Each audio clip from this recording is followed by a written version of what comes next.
there's a bigger issue here. Just because a group of people belong to the Federation, it does not mean that they are saints. The trouble is Earth. On Earth, there is no poverty, no crime, no war. You look out the window of Starfleet headquarters and you see paradise. Well, it's easy to be a saint in paradise. Out there, all the problems haven't been solved yet. Out there are no saints, just people. Angry, scared, determined people who are going to do whatever it takes to survive.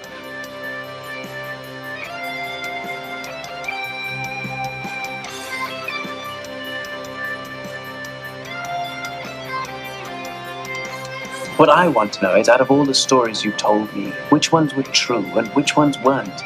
My dear doctor, they're all true. Even the lies? Especially the lies. On behalf of the Bajoran government And the Promenade Merchants Association. I officially welcome you to Deep Space Nine.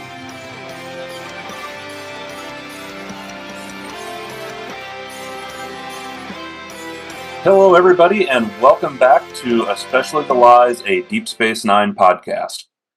For those who have been following on our social media, even for those who maybe have missed a few chapters and wondered where the hell we've been the last couple months, we've had a change here on the podcast. Unfortunately, Scott is no longer with us, and I am Blake, and I have come back to the show and am going to be filling in as host here for this group of individuals who have been going through Deep Space Nine. Yeah, I don't know how they managed to get me back, and I'm just going to say, God damn it, Scott, fuck you, because you told me you were going to get me back on here one way or another, and you So he just this died. was just a little goddamn extreme. Fucking Scott. Didn't he? Oh, shit. He did, and that son of a bitch won. This was his final, I'm going to prove I'm right and you're wrong. God damn it. Holy shit. I got a bone to pick with you too, Scott, so let's fucking move along. So before we jump too far into this, I do want to say congratulations to one of our longtime listeners, both from Grey 17 and over to Especially the Lies. James Davis Mann did have his wedding this past weekend. James has been a longtime listener and supporter, so congratulations, James. Congratulations, James. Congrats, man. Hooray for you. Hooray! As I said, I am Blake, and here with me in this motley crew is... Nicole. Emily. Christopher. Mike. Jessi. Hey, Chris. I was waiting to see what you were going to throw in there, Jessi, if you were going to do the usual or... Nope, not yet. Okay, so we are here to discuss the episode Second Sight of the second season of Deep Space Nine, and, well, I was informed that one of our cast members had some really strong thoughts and feels on this episode, so for our synopsis, Emily, what you got for us? A scientist comes to Deep Space Nine to conduct a science experiment. He is such a condescending, arrogant, self-absorbed, and generally insufferable asshole that his wife's unconscious mind creates a separate persona that leaves her body and goes in search of another man. And instead of going to therapy to deal with his fucking issues, he decides to yeet himself into a dead sun in hopes of reigniting it. And for that, we are all better off. That was the best synopsis we've ever had. Yep. Do we even need to continue recording this Nope, episode? we're done. We're just going to move on. Well, if that concludes this episode of Especially the Lies, thanks for coming. We'll be back next week. So let's jump into some first impressions with our newbies here on this one. Nicole. This was a pretty good one, I thought. I enjoyed the episode. There was some quality lines in this episode. Like, I think my favorite one was from Dax when Sisko says that the girl's married and she says that wouldn't stop Curzon. That just made me laugh. And then Quark talking to Sisko about getting stood up and offers him a drink. That was cute. But overall, I thought it was really good. I really, really liked the sweet moment at the beginning with Sisko and Jake. You guys know I'm a softie, and I just love their relationship so much. And it was really sweet, the moment where they said they loved each other. I just really, really enjoyed that. I also really enjoyed Jake calling out Sisko, saying, "Are you in love? According to Nog, there's 3 ways that you're in love." And that was hilarious. That he's like, "Are you getting lady advice again from Nog?" It just made me laugh because he wasn't wrong. Like, if you've ever been in love, He actually had a point, so I'm sure we'll go over those 3 points later. But yeah, I thought this was good. That guy sucked. What was the professor's name again? Zytec. Zytec. There's a medication that's similar to that, which people take, by the way. That guy was, oh God, he was terrible. I really did like the Kira jabs, though, and Kira trying to get out of the dinner. And Cisco's like, nah, you've made me do these dinners. You're doing this one. And I also liked that Dax wanted to have guy talk with Cisco. That was funny. So there was some really bright spots in this show. So I enjoyed it overall. That guy, when he yeeted himself, I was not sad, and I don't think anybody else was either. Normally, I'm very anti that, but in this storyline, it was fine. But yeah, it was just I actually really enjoyed it. After not watching for about a month or so, I was like, is this still going to be good? Am I still going to like it? And just jumped right back in, and I enjoyed this one. I think that was probably one of the most relatable moments in any Star Trek show. Is we have all had that work gathering. Oh We yeah. have tried to make that excuse of, for the love of God, I don't want to fucking be here. We've all had that experience. So that was one of the most relatable. So this episode is being released on audio. We are going to get back to video, so this will hopefully clear up confusion going forward. But we have Christopher back with us in addition to Chris. So we're going to try to keep this straight on our end. Good luck on your end. But let's go to Christopher for his first impressions. So my first impressions was that this was just kind of a mid-tier episode. I liked how they kind of kept you guessing of who Fenna was until the end, but I thought there was a lot that could be.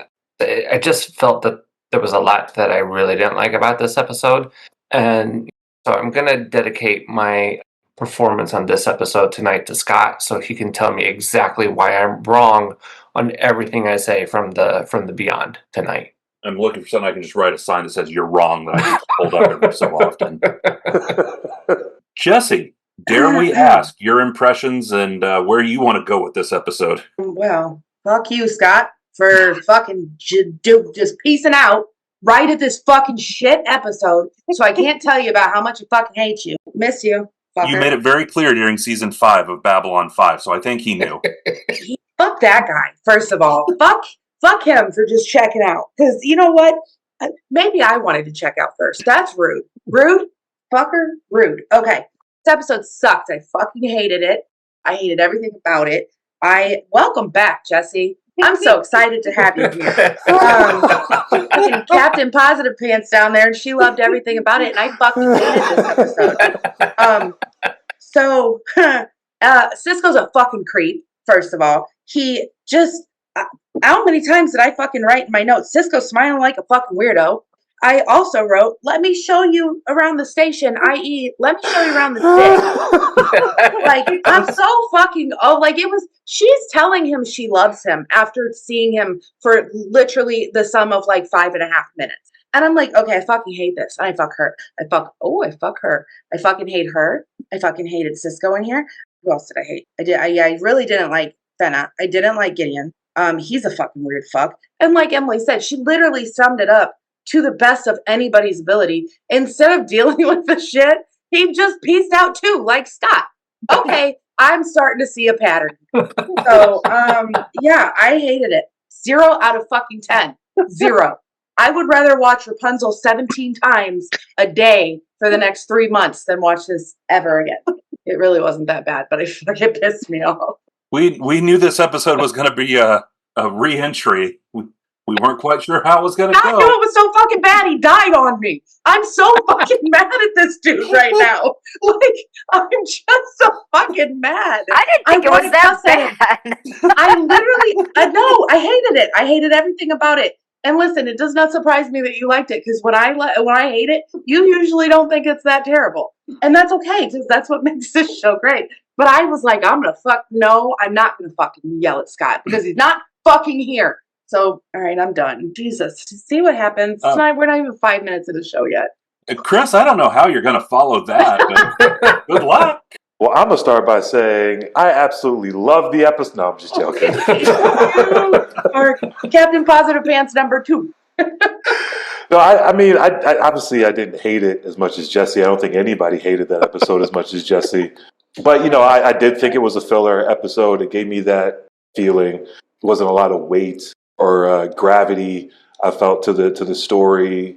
The conflict was there, but I was like, what are the consequences? What are the stakes here? Cisco doesn't get his dick wet. Okay, so what? Who cares? Like, I think I've been saying that from the very first time I came on the show. I think he's creepy too. Like, he's just mad awkward.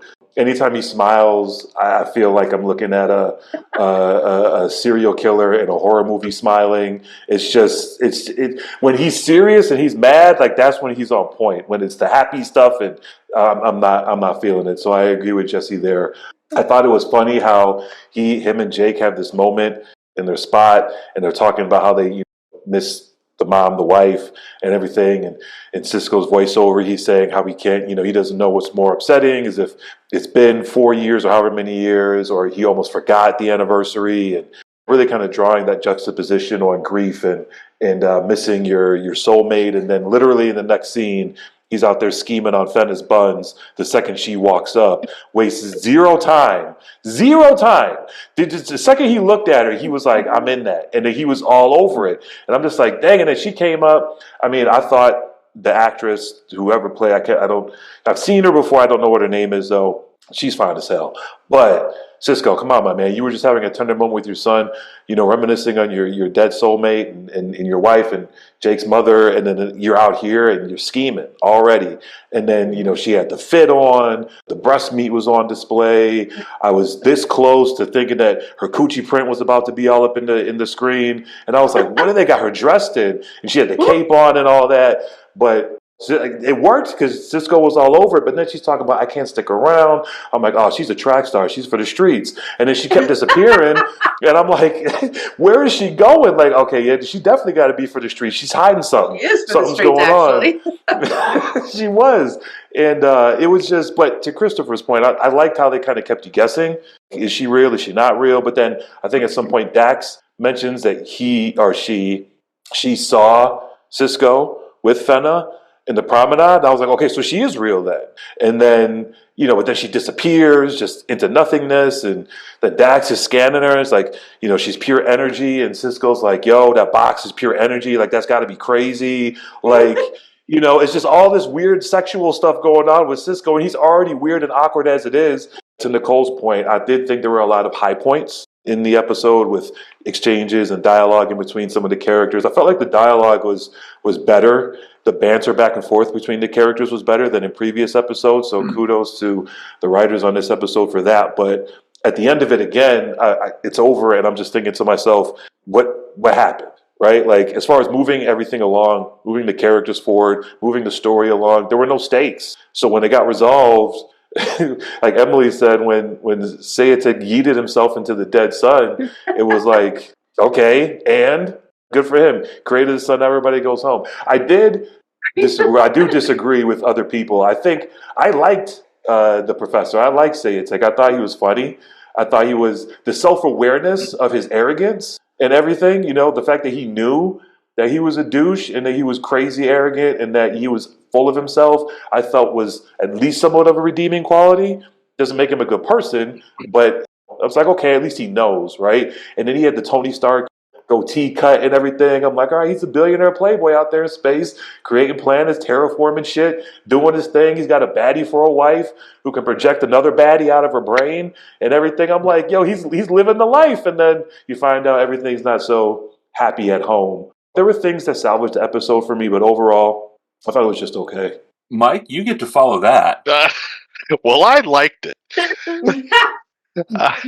I don't know if it was just that I was so looking forward to getting back into the saddle and recording episodes with all of you lovely people again, or what, but I actually really enjoyed this episode. I don't disagree. Yeah, shut up, Jessica. Oh, he called me Jessica. Oh, that's right. Okay. I don't disagree that it was clearly a filler episode, but it was kind of an interesting one because it's a filler episode that definitely had really just one plot. It didn't have like an A, a B, and a C. It was really just an A plot all the way through. They definitely padded it with some unnecessary scenes. The whole thing with Quark was silly and went nowhere. The whole thing with Odo was completely pointless and went nowhere. I mean, it kind of led to the revelation of like Odo, there's nobody with that name that ever left the ship to deepen the mystery. But they went the long way around to get to that point. But besides those kind of things, I thought it was a really well written episode. It had that sci-fi. It had the professor, who I also really liked. I thought you touched on it perfectly. It's like it was the bombastic nature of his character, but also balanced with that self-awareness. I thought he was really smartly written. I feel like I've worked with somebody like this before. Maybe that's part of it. But yeah, I don't know. I just enjoyed it overall. Emily, I don't know how you're going to top your synopsis, but if you've got any other thoughts on this one that you haven't shared. I had to double check who the writers were because I thought it was a woman writing about a narcissistic ex, and like she was happy that he yeeted himself into a dead son, and like that just was like a therapeutic exercise. I don't think that was actually the case. Yeah, I have a hard time with this one because the scientist is so insufferable. I find it interesting that he's aware enough to know he's a douchebag. He has had how many failed marriages? I don't know if they ever give us a full number. 9. Okay. Well, 8 failed and 1 pending. Yeah, one volume. He said he had 1 volume of his biography for each of his failed marriages. Yeah. So he fucked up the lives of 9 women at minimum. Like, I don't know. I hope he left him money in his will or whatever document he had. Give me a break. We got to meet this guy for like 20 minutes out of this 45-minute episode, and we knew what he was. If they shacked up with him, they knew what they were doing. Damn. I wouldn't be surprised if he fucking lied to him. Because he even made a comment that he was like, well, she had never left, and I told her she could like explore the universe with me or some shit like that. And I was like, yeah, shit. He hit her with that Aladdin. I can show you the world, or I can show you the universe. He's like, I'm gonna make you a world. Name some waterfall after you or some shit. Well, that does take a whole new world and give it a. I'm not sad. I'm not sad that I don't have to watch this episode again. It's actually really skip. I don't think this is one of the most terrible episodes of Star Trek ever made. Code of Honor is still out there, or Threshold from Voyager, so by no means is this one of the worst episodes of Star Trek ever made. I mean, I had to compare it to the Rapunzel episode. Like, it's clearly better than that trash, so... I didn't think so. My big thing is if you go through Star Trek, though, you're right. The scientist in this was an absolute arrogant douchebag. And I think they have used that in just about every iteration of this franchise. Because you had Richard Daystrom from the original series, who was the same way. You had Kirk's son from the movies, who was kind of this way. You had a couple different ones through the run of The Next Generation that it all just sort of hit through. So they've used this quite a bit in Star Trek with the arrogant scientist.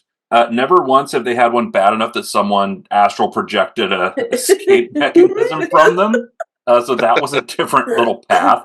But I do think some of the writing on this one, there was a point in this show where the higher-ups just sort of quit caring, and people like Ira Steven Behr and others got to kind of take over the direction a bit more. And one of the things they wanted to do was they thought Sisko had become a little aloof as a character, and they wanted to humanize Sisko more. And this is one of the stories they use to do that, was to give Sisko a bit more depth and add something to Sisko. Whether they hit the nail on the head or not is open for debate. But that's what they wanted to do, because this story, and I'm sure this will spawn some discussion, the original story draft of this, it wasn't Sisko that fell in love with the mysterious vanishing astral escapism. It was actually supposed to be Bashir, which would have just added a whole that would have made all the sense. Yeah. Puppy doctor. One douchey scientist for another. Wee. I love that Bashir was the guy who was like, I like him. Yeah. Of course you do, Bashir. Exactly. You would. Yeah, arrogant fuck. Love you anyway. So I see we already have discussion lining up. So Christopher. All right, so the point on the writing that has been getting better, that there was better banter in this episode, I have a problem with the way that the story kind of like came together. What I particularly did not like was the opening scene. It was a great scene, right? But I thought it was misplaced because I thought a better opening would have been Sisko meeting Benna, and then that relationship developing, and then him going to Jake and having the conversation that they had later, and also saying, look, I know it's been 4 years. I know they could have tied that together. I thought it just felt so misplaced, and it made him just like, how do you forget, right? How do you forget that that's coming up? If my wife were to die, like, there would be no forgetting when the anniversary was. There's no forgetting when our anniversary is, right? And like, I'm not moving on, but I just I thought that that was misplaced, and it should have been when Jake and Cisco were having their larger talk, and it just felt out of place at the beginning. Well, we're just going to back up the confusion on this one and go from Christopher to Chris. Yeah, no, I see where you're coming from, Christopher, and I agree. I think as it being a filler episode, they probably were just like, we're just going to write this shit linear. We're just going to put it out there. We're not going to put too much thought into how we're going to craft the story. We have our beginning and we have our end, and we're just going to write straight through to the end and get it out the way. But yeah, no, I see where you're coming from, and I do think in this. I've said this before. I don't know if this is because I haven't seen all of DS9, but I feel like there's a lot of episodes where they're sitting on either a decent, a good, or a really good story, but the execution of how they tell the story just doesn't come to fruition how it should. On a side note, I just saw Weapons last night, and I think Weapons has a great idea for a movie, but I don't think it executed the story well. And I think this is another example of that, where you have a good idea, right? Like Blake said, there's a clear mission here. We are going to humanize Cisco, it's like humanizing a fucking android, but they were like, we're going to do it. And they had this idea which could have worked, but they didn't execute it well. Yeah, and that's my problem with it, is that it was such a jarring transition from him honoring the memory of his wife to, oh, hey, look at her, she's cute. Like, it was such a for me, that took me out of the episode a little bit right at the beginning, with just how, like, jarring that transition was. Yeah, no, I said the same thing. I was like, 1 second he's grieving with Jake and having a heartfelt moment, and the next thing you know, he's on the promenade scheming on buns, looking at the stars. It's like, how does that work? Like, how does that work? Like, am I really supposed to believe he was just grieving his wife, or am I really supposed to believe he's really into this chick? Like, which one isn't fitting because it's not working? I totally agree. I mean, I guess I kind of looked at it from the perspective, like, I do agree that it was a little bit poorly executed. But I feel like maybe what they were trying to go for from like a 1,000-foot view is more of a just showing that, like, Cisco was at a low point. Maybe that he was feeling low, and then he was like susceptible to that, looking for connection from somebody. I don't know. I think it makes sense from that perspective. And God willing, like, I've never been in a situation to have a grieving spouse and like to be in that. So who knows? I don't want to put any judgment, because I don't know how realistic or unrealistic it is. Everybody's different. And I think some of the issue around this, and you're all right with some of the jarring bits of the story, and this is still kind of the phase in DS9 where the execs are still trying to make Deep Space Nine be TNG 2.0. And they're still trying to make it fit that mold. But you're already starting to see the influences of Ira Steven Behr coming through. Eventually, right now, Michael Piller is still the showrunner. Ira Steven Behr will take over in season 3. So there's still kind of that competing. And Star Trek Discovery very much had the same problem in season 1, where you had Brian Fuller's vision that he left. Other people were trying to make it work. So I think that's a lot of the issues with this early season, was they were still trying to make it fit the formula of what TNG was, rather than letting DS9 fully stand on its own. And sometimes you comment on Cisco and the character, the way he's portrayed. They were so terrified at this point still that they didn't want Cisco portrayed as Hawk. Like, they wouldn't let him shave his head. He had to have the full head of hair. He had to, and there will come a point, and I'm not going to say too much for spoiler reasons, but there will come a point where that personality changes, and it will be very apparent what switched that makes that happen. Nicole. So Mike said something that made me kind of think too, about how I think the point of humanizing Cisco, right, is what they were trying to do. Mhm. In the beginning part, when he's talking to Jake, it's low and depressed. I think it was kind of showing, like, he was having this low moment. He was depressed. He was sad. and he just went out for a walk, and then all of a sudden this chick comes out of nowhere, right?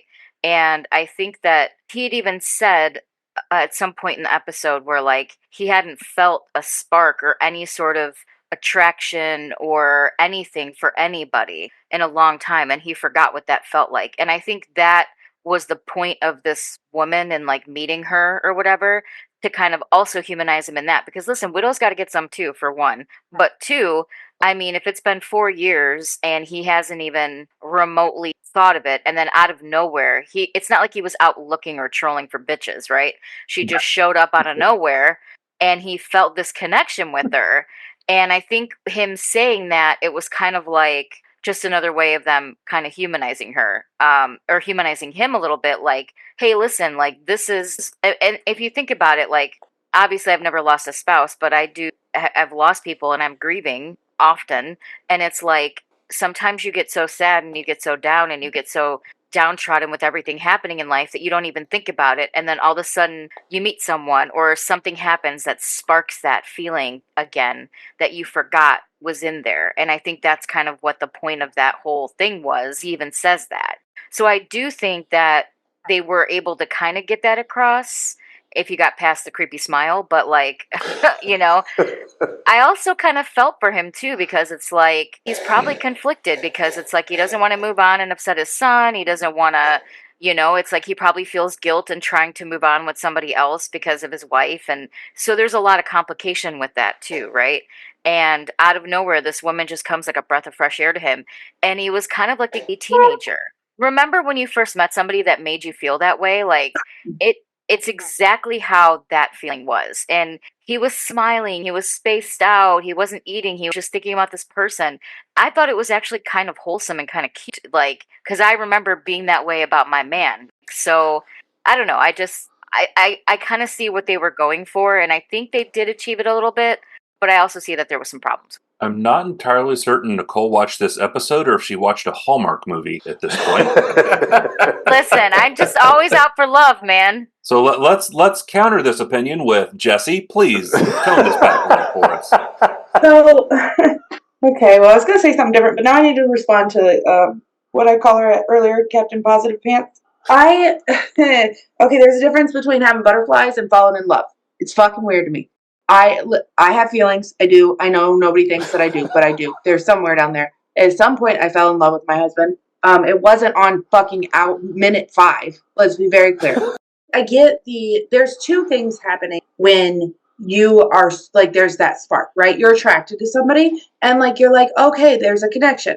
There's a third thing, right? Like, how are they as a person? This chick just fucking pieced out on you. And you're like fucking dovey-eyed at her. And it's weird. Like, if somebody took off, if I was talking to somebody mid-sentence and I turn around and they're gone, you're not going to get a second or third chance. Like, that's fucking weird. So I like, look, I'm a realist. I'm sorry. I don't watch Hallmark movies. I think they're fucking stupid.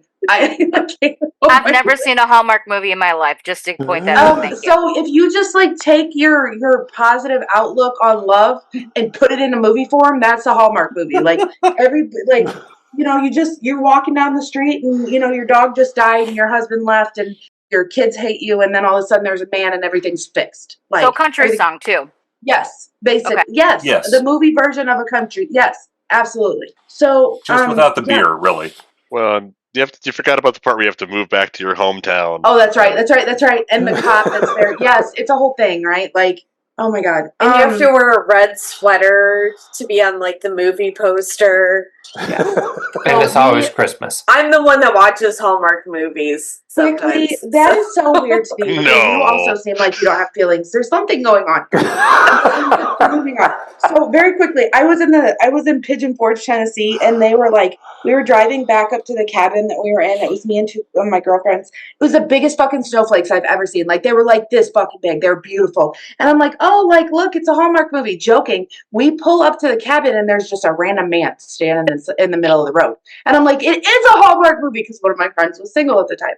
And then he walked back down to the cabin with his wife. So it wasn't a Hallmark movie, by the way. So that's why I don't believe in them. I think they're fucking stupid. But what I was going to say is, did nobody find it fucking weird that Cisco, they're all sitting at dinner and everybody's having a great time, and Cisco waits back to talk to this dude's fucking wife? Everybody else is leaving, and her husband walks out behind him, and he's just like, he doesn't even look. Okay, first of all, what are we talking about? Are we having a conversation? Mm-hmm. I'm going to be here too. Hi, I'm the wife, or hi, I'm like the partner, right? He just, it's Right. I thought the same thing. I was like, if I were the professor, I'd be like, my man.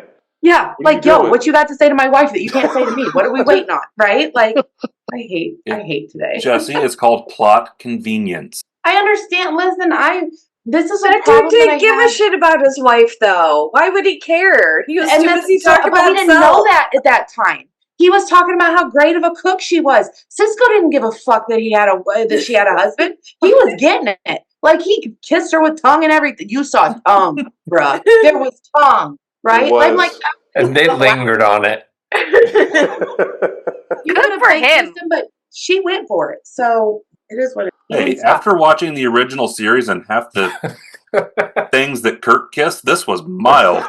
Right? Well, and I have this problem with Babylon 5 because I have a very logical brain. Sometimes I can't, my brain can't get to the point where I take myself out of my logical life and put it into a fantasy fucking world where you fall in love in 5 minutes. And so that's why I have such a hard time with episodes like this, where, like, I get it, Rumpelstiltskin doesn't fucking exist, but that is so fucking far out there that, like, I understand that it's fake. But then I see, like, this doughy-eyed fucking Cisco, which I've never seen before, and it was very, yeah.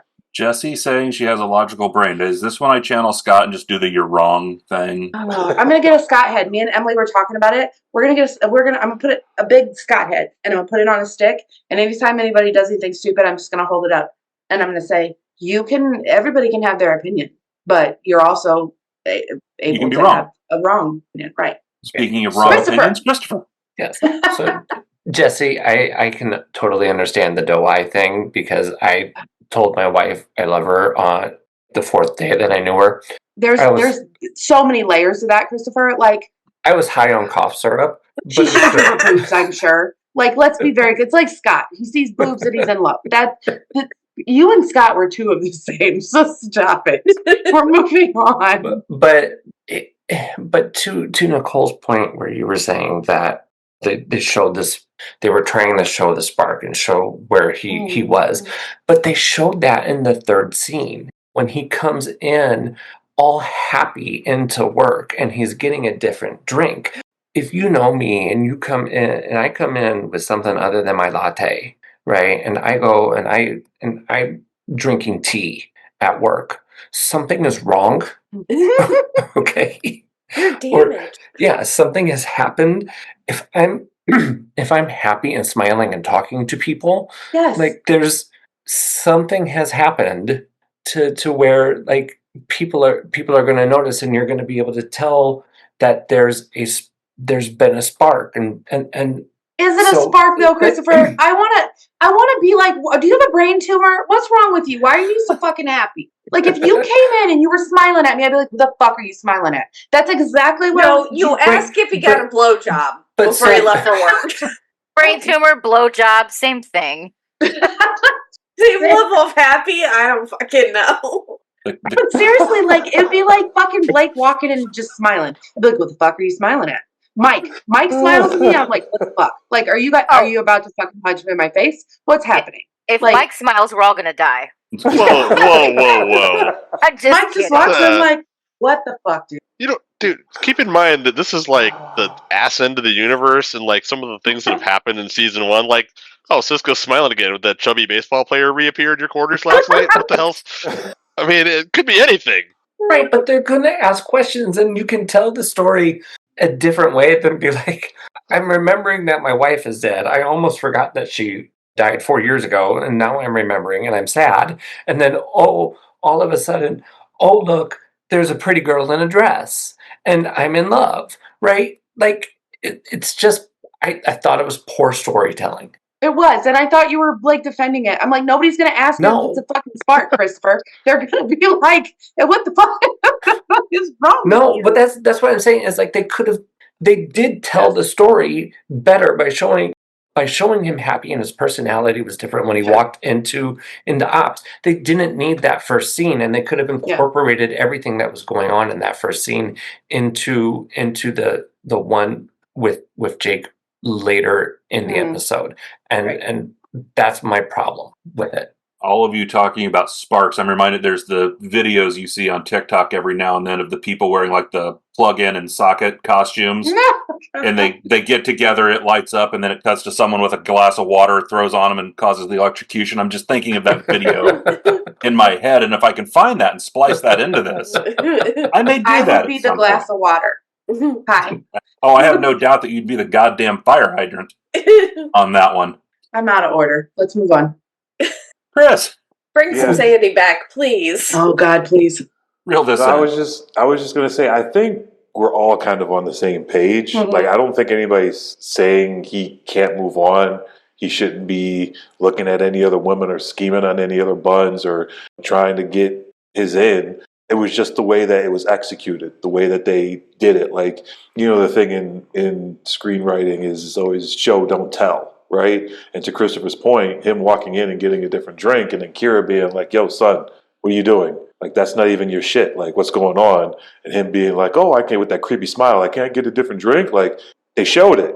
So they know how to do it, how to tell the story. They just didn't execute on it very well. To the point, though, Blake, you were saying things are going to change. I hope they change because this Cisco it's hard to watch, man. It's been hard to watch for me. Season 1, he has great moments. Like I said, when he's serious, authoritative, commanding, when he's on his shit. The episode with, what was that episode when Cork was hustling and everybody was off the station and Cork almost got everybody killed because they came in and they were trying to get the symbiote from Dax into the other guy. I can't remember the name of that episode. But when he was, on his mind game shit, like, that was like peak Cisco up until this point, in my opinion. Like, I don't know why they went this way, or why they started this way. I think Scott mentioned something about why they had written his character this way in season 1 and up into season 2 when we were at that point. But all that aside, I get it, and I get they were trying to humanize his character, and I think there's definitely room for that. But they got to tell the story better. That's what it boils down to. So I think we're all saying the same thing, but we're just looking at it from a different point of view. Jessi. Let me also bring up something else I found weird. So they went, after they were at dinner and he was having, like, he waited back and nobody found any problems with that. And the dude just let him be alone with his wife. She's like, you've mistaken me for someone else. And okay, the look on Cisco's face when he said, right before he said, it seems that way, doesn't it? Like, all the pre-assault indicators. He looked like he was going to hit her in her face. Like, as somebody who works with snakes, taming them, milking them, not taming them, milking them. I can't even remember what I do for my fucking job. So they fucking they're gonna assault you, and they do things before they assault you. And this motherfucker looked at her like he squared up, and I'm like, oh, I don't know what's gonna happen. And then he's like, he got his Ike Turner on. Ike Turner took him over for a second.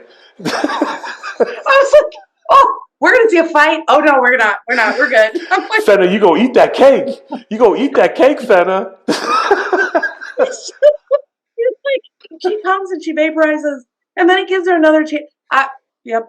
I was like, what the fuck is happening right now? And I literally, the last thing that I wrote in my fucking notes is disassociating in its most pure form. Like, she's just out dreaming about other people. And I'm like, okay, we've derailed at this point. Again, we knew this was going to be a entry point for this.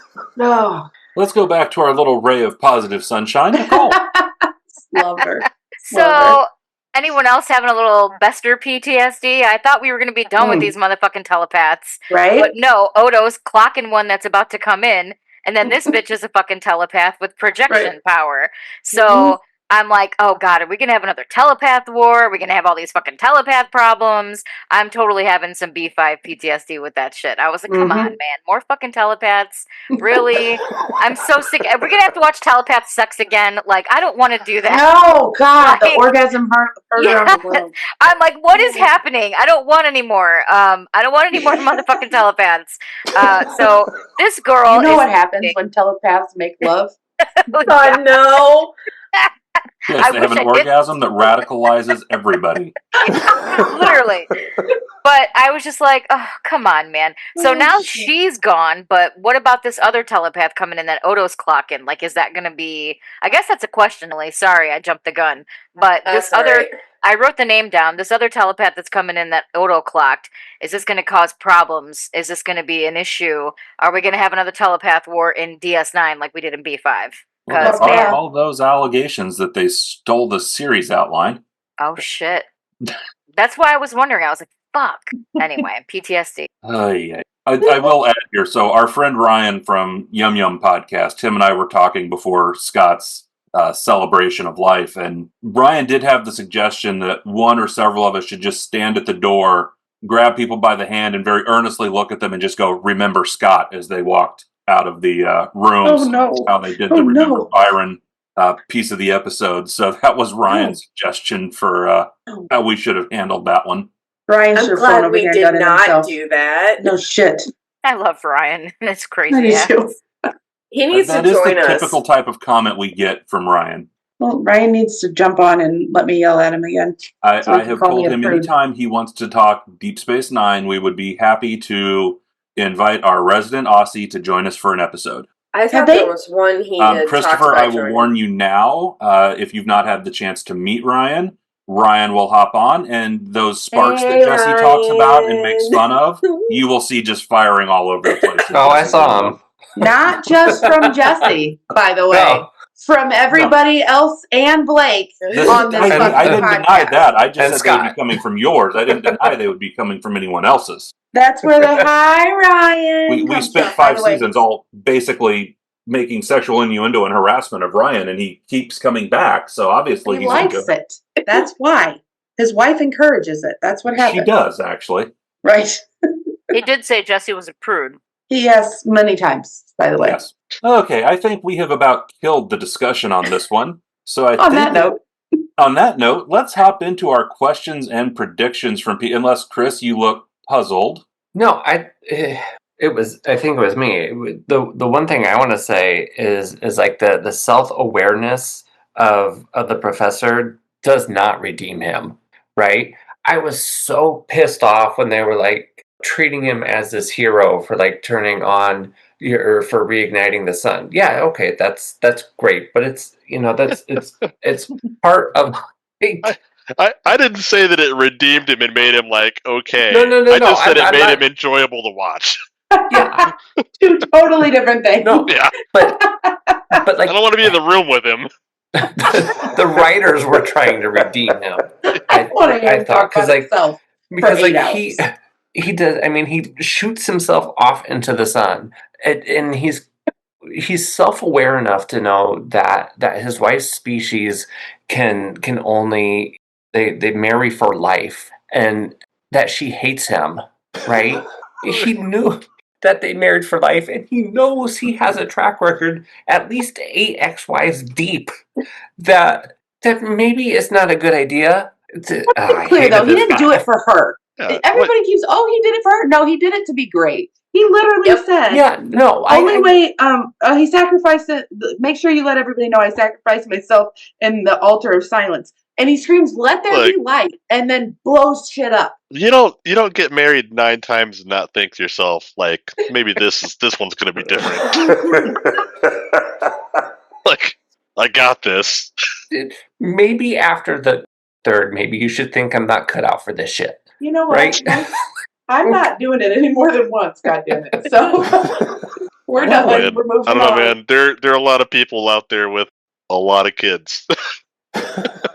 Like they just keep trying for that good one. I guess I don't know. 11 kids later, it's like, hey, homie, fucking figure it out. Just stop. Holy shit, Emily. Yeah. So actually, probably not going to. But to Christopher's point, like, he got mad at her and was like, you told me you promised Fenna would never come back. Yeah. You know what caused it the first fucking time, and your first 8 fucking failed marriages, and you're going to be salty at her? Screw you, dude. Yeah. Please hop on that little transport and fly into that dead sun and save this woman. And get the accolades you actually give a shit about. Don't act like it's for her. I was hoping for a supernova. Like, hold on. Are we saying no matter how bad a person, there was no evidence that he was hitting her. He wasn't getting his Ike Turner on.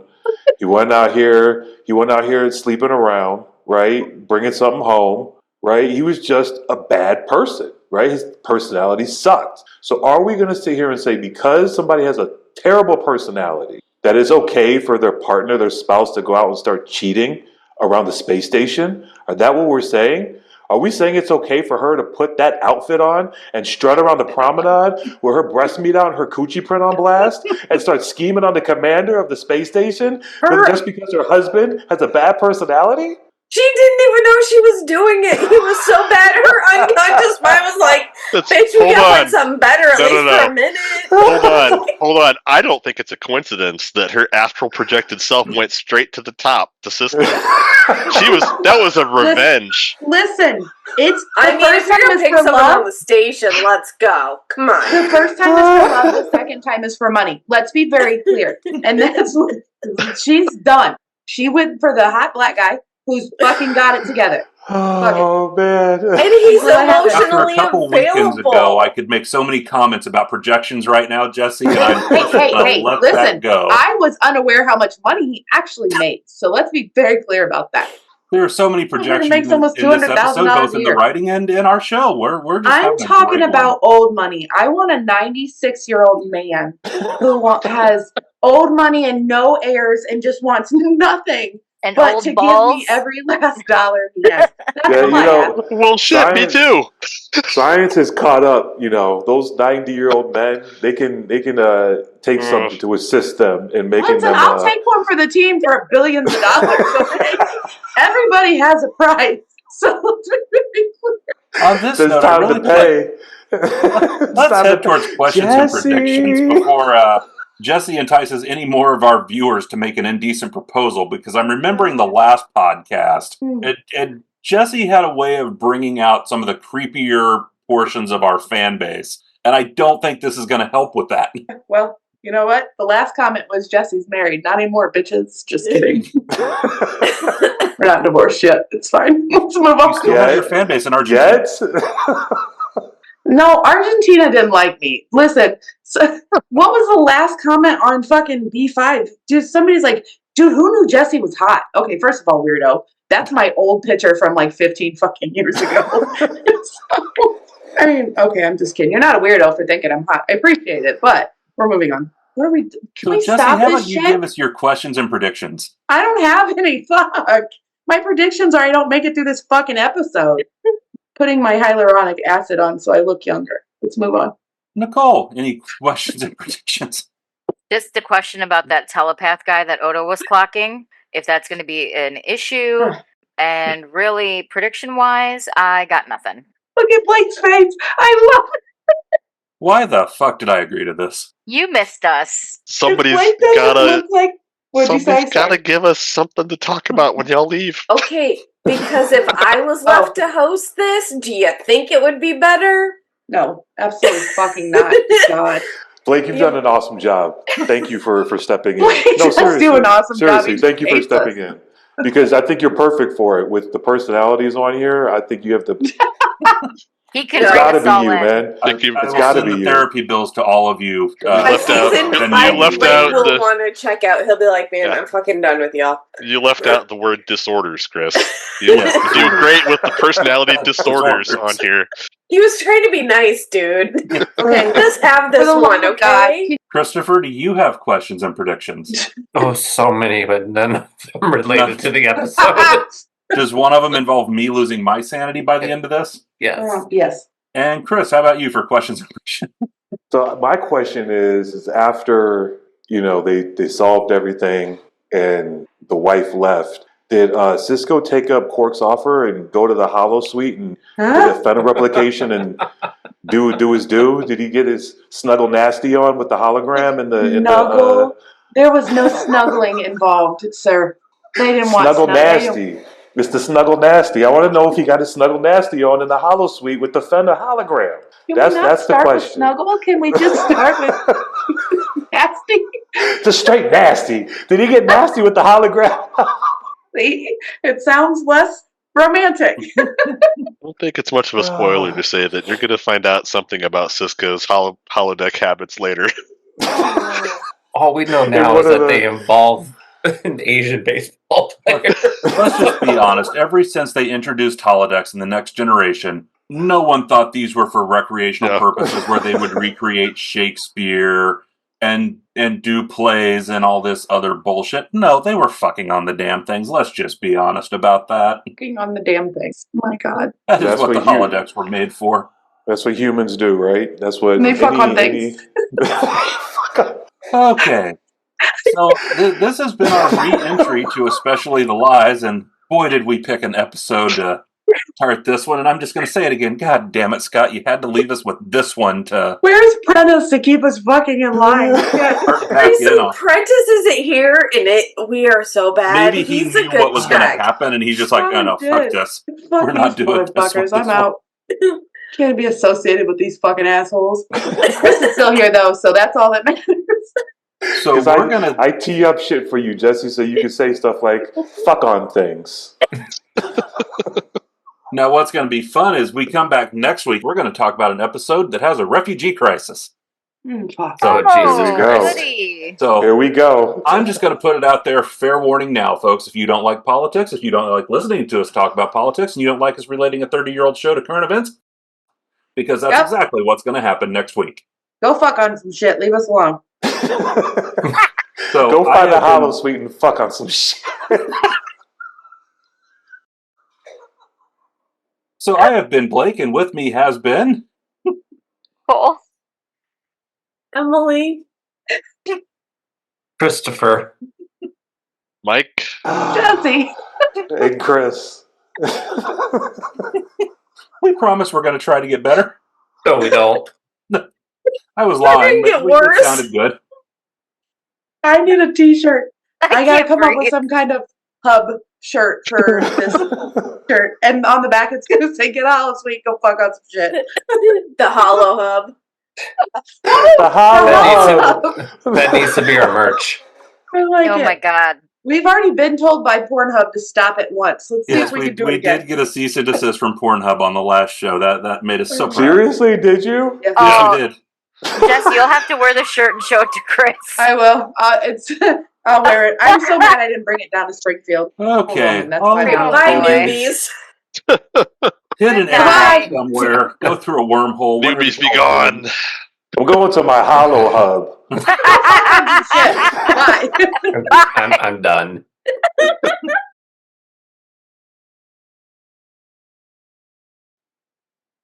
Thank you for listening to Especially the Lies, a Deep Space Nine podcast. You can find all the places to listen to and watch this podcast by searching for Especially the Lies on your podcast app or on YouTube. We want to hear from you, so join the conversation at Facebook, Twitter, and YouTube. Be sure to subscribe and leave a review where you are listening to or watching this podcast. Especially the Lies is not affiliated with, and the podcast has not been prepared, approved, or licensed by Paramount or any other owners of the Star Trek copyright. All clips included in this podcast are the intellectual property of the respective copyright holders. They are included here for purposes of review, and no infringement is intended.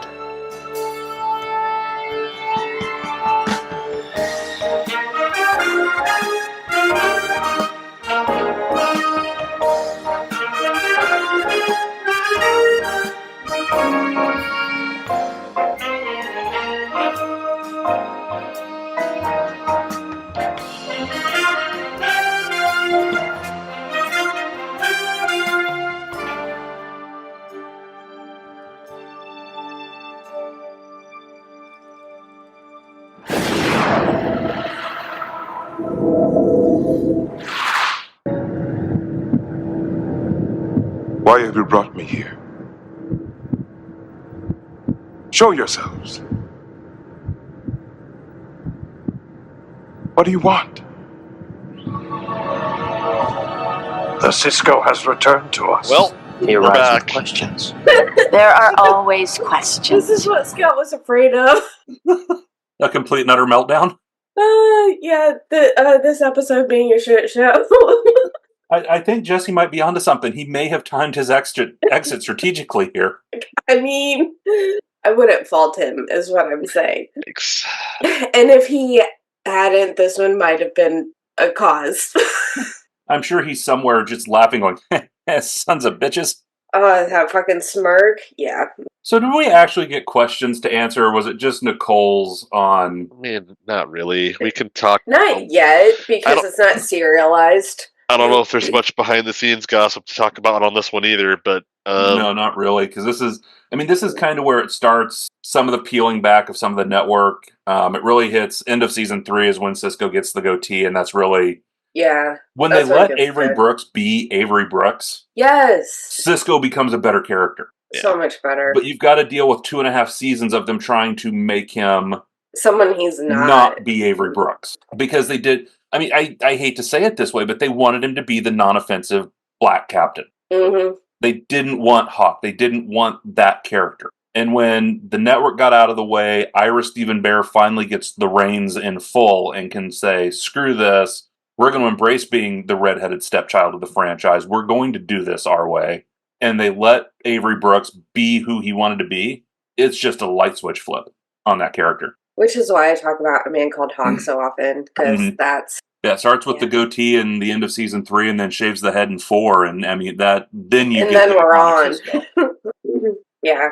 Oh, God, I'm not looking forward to next week's either. So yeah, next week we'll come back and talk about a refugee crisis, and let's see how that goes. That'll just be fucking amazeballs. I mean, from another standpoint, we do get a second mention, at least a second mention of the Dominion, and we'll see if anybody picks up on it this time, because they didn't last time. It went right over their heads the first time. Shoot, that might not have been the first mention of the Dominion, was it? It's the Tula Berries. Wasn't that the first mention? That was the Tula Berry episode, but I thought somebody mentioned the Dominion possibly in the episode where the guy on the run came to Odo and promised to show him where he came that from. Was briefly mentioned, but I mean, it was like a really passing one. Yeah, fair enough. But yeah, so we're getting a little bit more hint at serialization. Surprised again, like versus what we did in Grey 17 and the kind of things they all latched on and asked questions about. It's like we picked up on passing mention of a telepath that I guess they've forgotten that we've already encountered telepaths on DS9, let alone TNG. But no, it was completely irrelevant. But I was expecting they'd ask questions about like the new planet, the new star being born, and nobody. Guess we're all past that now. They all knew that was just a non-event. Well, and I think too, once we settle back in, I mean, this is a new reality on this show for all of us too, and we've not recorded in 2 months. True. So I think too, as we settle back in and they start watching the episodes more, and and we know it's not serialized, so it's not. Having been a newbie, like going in, if I knew this wasn't serialized, there's a lot of information I would just be like, I'm not gonna worry about it yet until the point in which it gets serialized, in which case I'll expect a lot more questions. But because I mean, they have been warned, like, you don't really have overarching stuff yet. Yeah, you get to know characters, so I think a lot of it is just we probably don't have to worry about it. Or all the fucking gaslighting from B5. I was gonna say, I'm beginning to wonder how much of that was driven by Justin. Because Justin was the paranoid android that wrote down notes about literally everything. So yeah, some of that was him. I think when we get to season 3, because you've got the search. Well, you've got season 2 that ends with the Jem'Hadar and then goes into the search at the start of season 3. So we're going to get there pretty quick, where the serialization starts in. Yeah. Coming up, we've got Sanctuary.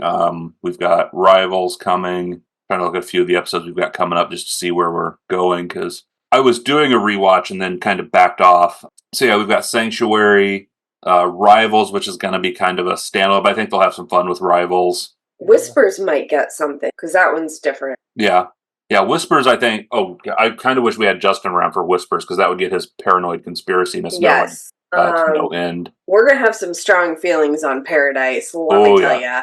Yeah. So there's some good stuff coming up that we'll get into, and then definitely by the end of season 2. Yeah. Some of the episodes I always think are later in the season or later in the series because. Well, I think we can call it here for this evening, and we will come back next week. I have been Blake and Emily And Mike.